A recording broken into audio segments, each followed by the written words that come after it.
بسم اللہ الرحمن الرحیم۔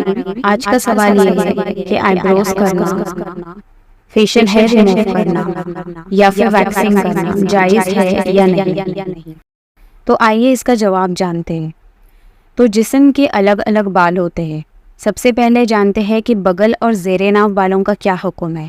تو بغل اور زیر ناف بالوں کو کاٹنا یا اکھاڑنا یا نکالنا یہ سنت ہے، اور ان کو 40 دن سے زیادہ رکھنا یہ حرام ہے، ناجائز ہے۔ تو 40 دن کے اندر بغل اور زیر ناف بالوں کو نکال دینا چاہیے۔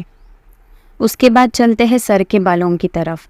تو ہمارے جو سر کے بال ہے، عورتوں کے جو سر کے بال ہے، ان کو درستگی کی حد تک کاٹنا، یعنی اتنے کاٹنا کہ بال درست ہو جائے، تو اتنے کاٹنا جائز ہے۔ اس کے علاوہ اتنے کاٹنا کہ جس سے مردوں سے مشابہت ہو، یا پھر آج کل جو سیلیبریٹیز ہیئر سٹائلز بناتے ہیں تو ان غیر قوم کی عورتوں سے مشابہت والے بال، یعنی یہاں وہاں سے فلکس کاٹنا، تو اس طرح کے بال کاٹنا جائز نہیں ہے، ورنہ درستگی کے حد تک بالوں کو کاٹنا، ٹرم کرنا، تھوڑا شیپ دینا جائز ہے۔ اب آتے ہیں ویکسنگ کی طرف۔ تو ہاتھوں اور پیروں کے بالوں کو ویکس کرنا یا پھر شیونگ کرنا جائز ہے یا نہیں؟ تو ہاتھوں اور پیروں کے بالوں کو نکالنا، ویکس کرنا یا شیو کرنا جائز ہے، اس میں کوئی کراہت نہیں ہے۔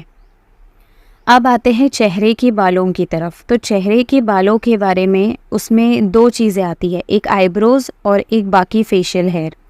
تو آئی بروز کے بارے میں حکم ہے کہ آئی بروز کرنا بالکل جائز نہیں ہے، کیونکہ اللہ کے رسول صلی اللہ علیہ وسلم نے بال نوچنے والیوں پر لعنت کی ہے۔ تو آئی بروز کے بالوں کو بالکل بھی اکھاڑنا یا نکالنا جائز نہیں ہے، شیپ کرنا جائز نہیں ہے، کیونکہ اس میں اللہ کے بنائے ہوئی خلقت میں تبدیلی ہے، کیونکہ آئی بروز کرنے سے انسان کی شکل پوری الگ نظر آتی ہے، تو اس میں تغییر فی خلق اللہ ہونے کی وجہ سے یہ بالکل بھی جائز نہیں ہے۔ اس کے علاوہ جو فیشل ہیئر ہے، یعنی مونچھیں اور داڑھیوں کے بال، یعنی عورتوں کی بات ہو رہی ہے، تو وہ نکالنا جائز ہے۔ گالوں پر اگر بال آ رہے ہیں تو وہ نکالنا جائز ہے، لیکن شادی شدہ عورت کے لیے اگر وہ اپنے شوہر کے لیے زینت کے طور پر یہ سب چیزیں کر رہی ہے تو اس کے لیے یہ جائز ہے، کیونکہ مونچھیں اور داڑھی ایک عورت کے لیے شوبھا نہیں دیتی، وہ ایک مرد کی علامت ہوتی ہے، تو اس سے ایک عیب کہہ سکتے ہیں ہم اسے، وہ ایک عیب ہوتا ہے عورت کے لیے، تو اس عیب کو دور کرنے کے لیے ہم اپر لپس یا پھر داڑھی کے بال وغیرہ نکال سکتے ہیں، بلکہ نکالنا چاہیے۔